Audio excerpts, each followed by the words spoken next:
آج ہم انشاءاللہ والدین کے لیے دعاؤں کے بارے میں بات کریں گے کہ ہم کس طرح ان کے لیے بہترین دعائیں کر سکتے ہیں، کیونکہ والدین وہ ہستی ہیں جن کے احسانات ہم پر سب سے زیادہ ہیں۔ ان کے احسانات کا بدلہ ہم چکا نہیں سکتے، لیکن ہاں، ایک صورت ہے کہ ہم ان کے لیے زیادہ سے زیادہ دعائیں کریں،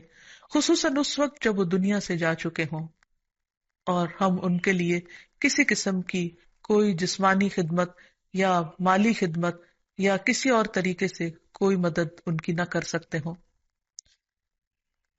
اللہ سبحانہ تعالیٰ کو دعا کرنا بہت پسند ہے۔ اللہ تعالیٰ فرماتے ہیں وَقَالَ رَبُّكُمُ ادْعُونِي أَسْتَجِبْ لَكُمْ،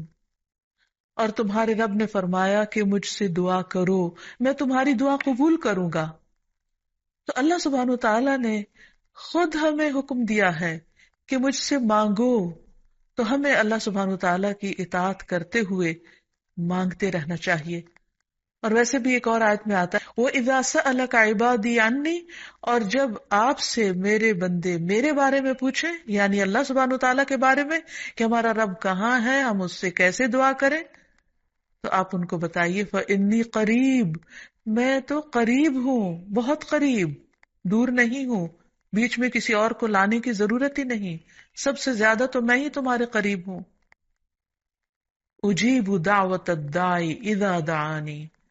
میں پکارنے والے کی پکار کا جواب دیتا ہوں جب بھی وہ مجھے پکارتا ہے، دن کو پکارتا ہے یا رات کو پکارتا ہے، غم میں پکارتا ہے یا غصے میں پکارتا ہے، بھوک میں پکارتا ہے یا بیماری میں پکارتا ہے، جب بھی پکارتا ہے میں اس کی پکار سنتا ہوں۔ تب اس کو کیا چاہیے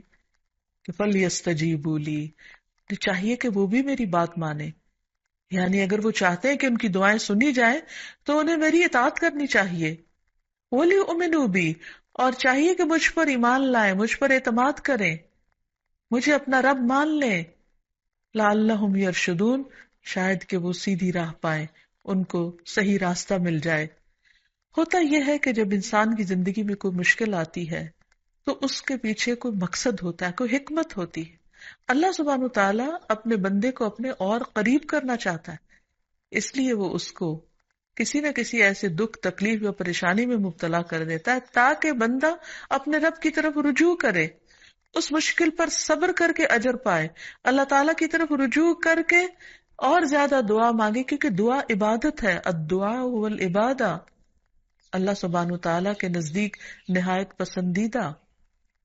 اس لیے ہمیں کثرت سے پکارتے رہنا چاہیے۔ اور جب بھی ہم دعا مانگے تو اس سے پہلے اللہ تعالیٰ کی حمد و ثنا ضرور بیان کریں۔ ایک حدیث میں آتا ہے عبداللہ بن مسعود رضی اللہ عنہ کہتے ہیں کہ میں نماز پڑھ رہا تھا اور نبی صلی اللہ علیہ وسلم، ابو بکر اور عمر ایک ساتھ تھے۔ جب میں بیٹھا تو اللہ تعالیٰ کی حمد و ثنا بیان کی، پھر نبی صلی اللہ علیہ وسلم پر درود بھیجا، پھر اپنے لیے دعا کی تو نبی صلی اللہ علیہ وسلم نے فرمایا مانگو عطا کیا جائے گا، مانگو عطا کیا جائے گا۔ تو اس سے پتہ یہ چلتا ہے کہ دعا سے پہلے اللہ تعالیٰ کی حمد و ثنا بیان کرنا ضروری ہے۔ اللہ تعالیٰ کی حمد و ثنا کے بے پناہ کلمات ہیں، لیکن آج ہم ان کلمات میں سے ایک کلمہ جو اللہ تعالیٰ کو بے حد محبوب ہے وہ آپ کو بتاتے ہیں، جو نماز کے آغاز میں بھی پڑھا جاتا ہے، اور نماز کے علاوہ بھی اگر اللہ تعالیٰ کی حمد و ثنا کرنا ہو تو اس دعا کو پڑھ سکتے ہیں۔ سبحانک اللہم و بحمدک و تبارک اسمک و تعالی جدک و لا الہ غیرک، اے اللہ تو پاک ہے اپنی تعریف کے ساتھ، تیرا نام بڑا ہی برکت والا ہے، تیری بزرگی بلند و برتر ہے، تیرے علاوہ کوئی بھی الہ نہیں ہے۔ تو بہرحال والدین کے لیے دعا کرنے سے پہلے اللہ سبحانہ تعالیٰ کی حمد و ثنا بیان کیجیے، پھر نبی صلی اللہ علیہ وسلم پر درود بھیجیے، اور پھر اپنے ماں باپ کے لیے دعائیں کیجیے، کیونکہ یہ اللہ تعالیٰ کا حکم بھی ہے وَقُلْ رَبِّ ارْحَمْهُمَا كَمَا رَبَّيَانِي صَغِيرًا، اور آپ کہہ دیجئے اے میرے رب ان دونوں پر رحم کیجیے، یعنی والد پر بھی اور والدہ پر بھی، جیسے انہوں نے مجھے چھوٹا سا پالا تھا، بچپن میں پالا تھا، جب میں نہ خود کھا سکتا تھا نہ پی سکتا تھا اور نہ خود اپنے آپ کو صاف کر سکتا تھا، تو انہوں نے دن رات بغیر کسی وقفے کے میری خدمت کی، تو اے رب اب جب کہ وہ بڑے ہو گئے ہیں، وہ تیری رحمت کے محتاج ہیں، تو ان پر رحمت فرما اور ان کی مشکلات آسان فرما۔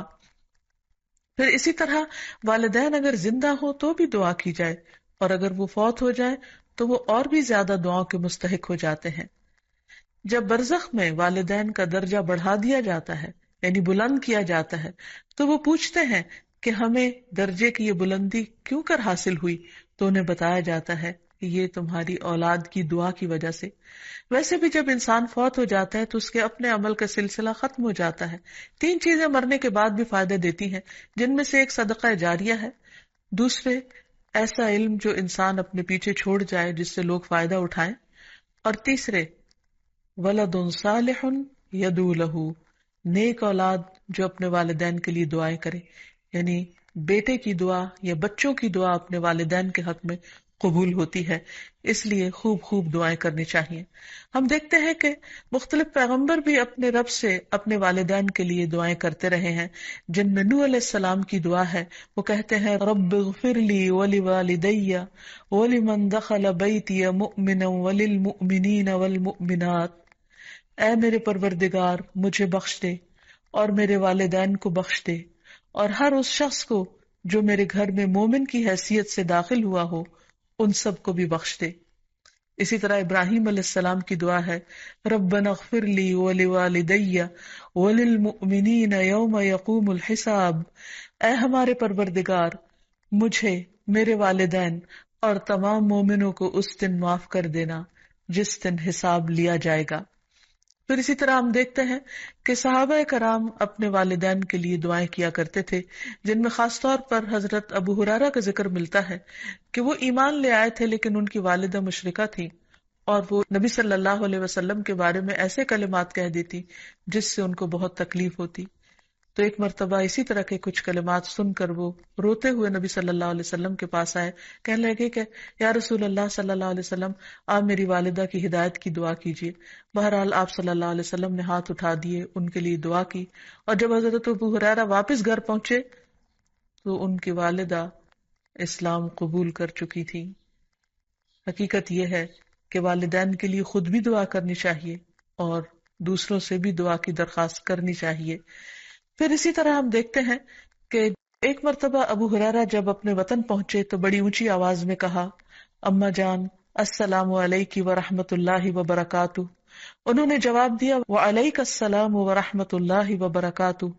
پھر ابو ہریرہ کہنے لگے اللہ تعالیٰ آپ پر رحم فرمائے جیسا کہ آپ نے بچپن میں میری پرورش فرمائی۔ ان کی والدہ نے جواب دیا اے میرے بیٹے، تمہیں بھی اللہ تعالیٰ بہترین جزا دے اور تم سے راضی ہو جیسا کہ تم نے میرے ساتھ بڑھاپے میں نیک سلوک کیا۔ حقیقت یہ ہے کہ ہم پر انسانوں میں سے سب سے بڑا احسان ہمارے والدین کا ہے۔ اللہ سبحانہ وتعالیٰ نے اپنے حق کے بعد سب سے بڑا حق ہمیں والدین ہی کا بتایا ہے۔ اللہ تعالیٰ نے بنی اسرائیل سے پکا عہد لیا تھا۔ قرآن مجید میں آتا ہے وَإِذْ أَخَذْنَا مِيثَاقَ بَنِي إِسْرَائِيلَ لَا تَعْبُدُونَ إِلَّا اللَّهَ وَبِالْوَالِدَيْنِ إِحْسَانًا، اور وہ وقت یاد کرو جب ہم نے بنی اسرائیل سے یہ پختہ عہد لیا کہ تم لوگ اللہ کے سوا کسی کی عبادت نہ کرو گے اور والدین کے ساتھ احسان کرو گے۔ تو حقیقت یہ ہے کہ والدین کے ساتھ احسان کرنا اس لیے ضروری ہے کہ ہم ان کا حق ادا نہیں کر سکتے جتنی وہ محبت کے ساتھ ہمیں پالتے ہیں۔ بچے والدین کی خدمت عزت کرتے بھی ہیں تو بعض اوقات مشکل میں پڑ کر بد دلی کے ساتھ، اس محبت کے ساتھ نہیں جو والدین کی محبت اپنی اولاد کے لیے ہوتی ہے، اور وہ ہر کام خوشی خوشی کرتے ہیں۔ والدین اپنے بچوں کے بڑا ہونے کی دعائیں مانگتے ہیں، لیکن جب والدین بوڑھے ہو جاتے ہیں تو بچے ان کے خیر و عافیت کے ساتھ دنیا سے رخصت ہونے کی دعائیں مانگتے ہیں۔ والدین میں سے بھی خاص طور پر ماں کا حق ادا کرنا اور بھی زیادہ ضروری ہے، کیونکہ باپ کے مقابلے میں بچے کی پیدائش، تعلیم اور تربیت میں ماں کا حصہ اور ہاتھ زیادہ ہوتا ہے، وہ تکلیفیں بھی زیادہ اٹھاتی ہے۔ اور والدین کے لیے دعائیں کرنے کے ساتھ ساتھ ان کے ساتھ ادب اور احترام کا سلوک بھی کرنا چاہیے، خواہ وہ مسلمان نہ بھی ہوں، خواہ وہ اللہ تعالیٰ کے فرما بردار نہ بھی ہوں۔ اس سلسلے میں ہم دیکھتے ہیں کہ حضرت اسما کی والدہ ان کے پاس آئیں جو کہ ابھی اسلام قبول نہیں کی تھی، تو وہ نبی صلی اللہ علیہ وسلم کی خدمت میں حاضر ہوئیں اور پوچھا کہ میری والدہ میرے پاس آئی ہیں اور بہت رغبت کے ساتھ مجھ سے ملنا چاہتی ہیں، تو کیا میں ان سے مل سکتی ہوں، ان کی مدد کر سکتی ہوں؟ تو آپ نے فرمایا تھا سلی امہ کی، تم اپنی ماں کے ساتھ صلہ رحمی کرو۔ اس بارے میں اللہ سبحانہ وتعالیٰ قرآن مجید میں بھی حکم دیتے ہیں کہ وَإِن جَاهَدَاكَ عَلَىٰ أَن تُشْرِكَ بِي مَا لَيْسَ لَكَ بِهِ عِلْمٌ فَلَا تُطِعْهُمَا وَصَاحِبْهُمَا فِي الدُّنْيَا مَعْرُوفًا، کہ اگر وہ تجھ پر دباؤ ڈالیں کہ تو میرے ساتھ کسی ایسی چیز کو شریک بنائے جس کا تجھے کچھ علم نہیں، تو تم ان کا کہنا نہ ماننا، البتہ دنیاوی معاملات میں ان کے ساتھ بھلا سلوک کرنا، ان کے ساتھ بھلائی کے ساتھ رفاقت کرنا، یعنی عمدہ طریقے سے اچھے طریقے سے زندگی بسر کرنا۔ پھر اسی طرح خاص طور پر والدین کے ساتھ نرم سلوک کرنے کا حکم دیا گیا، کیونکہ والدین جو عمر میں بڑے ہوتے چلے جاتے ہیں یا جس طرح ان کی قربانیاں زیادہ ہوتی ہیں تو وہ اپنی اولاد سے زیادہ ایکسپیکٹ بھی کرتے ہیں، تو انہیں بچوں کی طرف سے ملنے والی چھوٹی سی تکلیف بھی بہت ناگوار ہوتی ہے، تو اس لیے خاص طور پر ایکسٹرا کیئر کی ضرورت ہے والدین کے ساتھ معاملہ کرتے وقت، یعنی گفتگو میں بھی، پوسچر میں، رویے میں، معاملے میں، ہر چیز میں نرمی برتنے کی ضرورت ہے۔ اس سلسلے میں اللہ تعالیٰ فرماتے ہیں وَاخْفِضْ لَهُمَا جَنَاحَ الذُّلِّ مِنَ الرَّحْمَةِ وَقُلْ رَبِّ ارْحَمْهُمَا كَمَا رَبَّيَانِي صَغِيرًا، اور ان پر رحم کرتے ہوئے انکساری کے ساتھ ان کے آگے جھکے رہو اور ان کے حق میں دعا کرو کہ اے میرے رب ان پر رحم فرما جیسا کہ انہوں نے بچپن میں مجھے محبت اور شفقت کے ساتھ پالا تھا۔ اس سلسلے میں ہمیں ایک روایت میں یہ بھی ملتا ہے، عبداللہ بن مسعود کہتے ہیں کہ ایک شخص نے نبی صلی اللہ علیہ وسلم سے پوچھا کہ کون سا عمل سب سے افضل ہے؟ آپ نے فرمایا وقت پر نماز پڑھنا اور والدین کے ساتھ نیکی کرنا، پھر اللہ کے راستے میں جہاد کرنا، یعنی سب سے پہلا کام نماز، اور پھر انسانوں میں سے والدین کے ساتھ حسن سلوک۔ لیکن عام طور پر والدین کو اولاد کے ساتھ شکایت ہی رہتی ہے، کیونکہ بعض اوقات لوگ نماز بھی پڑھ لیتے ہیں، صدقہ خیرات بھی کر لیتے ہیں، لوگوں کے ساتھ اچھی طرح بھی معاملہ کر لیتے ہیں، لیکن والدین کے ساتھ ان کا وہ شفقت اور محبت کا معاملہ نہیں ہوتا جس کو وہ ڈیزرو کرتے ہیں۔ آپ دیکھیں کہ آیت میں کتنی تاکید کے ساتھ کہا جا رہا ہے کہ وَاخْفِضْ لَهُمَا جَنَاحَ الذُّلِّ، کہ تم اپنے پر یعنی اپنے کندھے ان کے سامنے عاجزی اور انکساری کے ساتھ جھکا کے رکھو، یعنی جب ان کے سامنے بیٹھو یا کھڑے ہو یا بات کرو تو اس وقت بھی تمہارے اندر ایک خاص قسم کا جھکاؤ ہونا چاہیے۔ پھر اسی طرح یہ ہے کہ والدین کو اف تک کہنے کی اجازت نہیں۔ بعض اوقات انسان کا اپنے والدین کے ساتھ ڈس ایگریمنٹ ہو جاتا ہے، کسی بات پر اختلاف ہو سکتا ہے، وہ دین کا معاملہ ہو سکتا ہے، وہ دنیا کا معاملہ ہو سکتا ہے، وہ سوچ کا فرق ہو سکتا ہے، وہ جنریشن گیپ ہو سکتا ہے، وہ کوئی بھی چیز ہو سکتی، لیکن اس میں اولاد کو یہ حق نہیں دیا گیا کہ وہ والدین کے ساتھ بدتمیزی کرے۔ ہمارے دین نے ہمیں یہ سکھایا ہے کہ وَلَا تَقُلْ لَهُمَا أُفٍّ وَلَا تَنْهَرْهُمَا، کہ تم ان کو اف تک نہ کہو اور ان سے ڈانٹ کر بات نہ کرو، وَقُلْ لَهُمَا قَوْلًا كَرِيمًا، اور ان کے ساتھ جب بات کرو تو بہت عزت کے ساتھ کرو، احترام کے ساتھ کرو۔ پھر اسی طرح ان کے ساتھ سختی سے بات نہ کی جائے، ان کا نافرمان نہ بنا جائے، جیسے اللہ سبحانہ وتعالیٰ نے یحییٰ علیہ السلام کو یہ حکم دیا تھا، یا یحییٰ خذ الکتاب بقوہ وآتیناہ الحکم صبیا وحنانا من لدنا وزکاة وکان تقیا وبرا بوالدیہ ولم یکن جبارا عصیا۔ اللہ تعالیٰ نے یحییٰ علیہ السلام کو بچپن میں ہی حکم دیا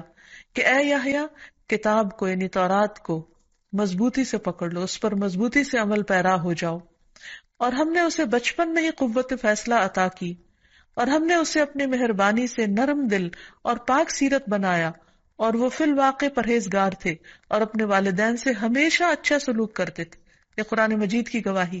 اور کسی وقت بھی جابر اور نافرمان نہ ہوئے، یعنی انہوں نے کبھی بھی اپنے والدین کے ساتھ بدتمیزی نہیں کی، سختی نہیں کی، بد اخلاقی نہیں کی۔ پھر اسی طرح والدین کی نافرمانی کو حرام بھی قرار دیا گیا۔ حدیث میں آتا ہے کہ ان اللہ حرم علیکم حقوق الامہات، اللہ نے تم پر ماؤں کی نافرمانی کو حرام قرار دیا ہے۔ پھر اسی طرح ایک اور حدیث میں آتا ہے کہ اللہ تعالیٰ کی رضامندی باپ کی رضامندی میں ہے، اور اللہ کی ناراضگی باپ کی ناراضگی میں ہے، اس لیے والد کا حق ادا کرنا بھی ماں کے ساتھ ساتھ بہت ضروری ہے، اور والدین کا حق ادا نہ کرنا کبیرہ گناہوں میں شمار ہوتا ہے، اور کبیرہ گناہ وہ ہیں کہ جن پر اگر انسان توبہ کیے بغیر مر گیا تو قیامت کے دن سخت پکڑ ہوگی۔ اور اسی طرح والدین کو رلانا بھی کبیرہ گناہ ہے، ان کو گالی دینا کبیرہ گناہ ہے۔ پھر اسی طرح والدین تو وہ ہستی ہیں کہ جن کے لیے دعاؤں کے ساتھ ساتھ ان کی طرف سے صدقہ خیرات کرنا بھی خصوصاً ان کے زندگی کے بعد بہت فائدہ مند ہے۔ انسان کو اگر زندگی میں کچھ مشکل پیش آئے، اپنے بچوں کی طرف سے کوئی پریشانی ہو، یا اپنی صحت کی طرف سے، یا کاروبار اور روزگار میں اگر کوئی پریشانی ہو، تو اس وقت انسان کو اپنے والدین کے ساتھ حسن سلوک کرنا چاہیے۔ یہ ان نیکیوں میں سے ہے جس کی وجہ سے انسان کی مشکل بہت جلد حل ہو جاتی ہے، اور خصوصاً صدقہ دیتے وقت والدین کی طرف سے، یعنی ان کو ثواب پہنچانے کی نیت سے صدقہ کیا جائے۔ اس سلسلے میں ہم دیکھتے ہیں ایک آدمی نے نبی صلی اللہ علیہ وسلم سے عرض کیا، میرے والد فوت ہو گئے ہیں اور انہوں نے مال چھوڑا ہے لیکن وصیت نہیں کی، تو کیا میں ان کی طرف سے صدقہ کروں تو ان کے گناہ معاف کر دیے جائیں گے؟ آپ نے فرمایا ہاں۔ اسی طرح حضرت عائشہ سے روایت ہے کہ ایک آدمی نبی صلی اللہ علیہ وسلم کے پاس آیا اور عرض کی کہ یا رسول اللہ، میری والدہ بغیر وصیت کے فوت ہو گئی ہیں، اور میرا گمان ہے کہ اگر وہ بات کرتی تو صدقہ کرتی، اگر میں ان کی طرف سے صدقہ کروں تو کیا ان کو اجر ملے گا؟ آپ نے فرمایا کہ ہاں۔ پھر اسی طرح والدین کے اگر روزے رہتے ہوں تو ان کے قضا روزے ادا کیے جا سکتے ہیں، اگر وہ حج نہ کر پائے ہوں تو ان کی طرف سے حج بدل کیا جا سکتا ہے، یہ ان کے لیے ایک بہت بڑا احسان ہوگا۔ پھر اسی طرح ان کی نظر پوری کی جا سکتی ہے کہ اگر انہوں نے زندگی میں کسی سے کوئی وعدہ کیا ہو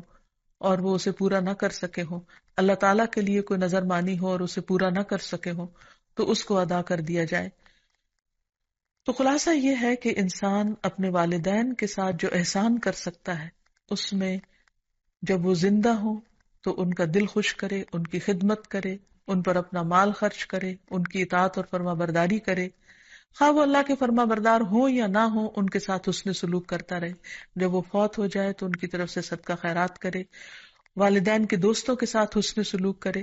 اور اس کے ساتھ ساتھ ان کے لیے خوب خوب دعائیں کرے، اور خصوصاً یہ مختصر سی دعا جو اللہ سبحانہ وتعالیٰ نے خود حکم دیا ہے کرنے کو، رب ارحمہما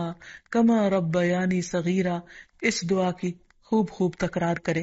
اور ان کی بخشش کی بھی دعا کرے۔ اور آخر میں ہم سب دعا کرتے ہیں اپنے والدین کے لیے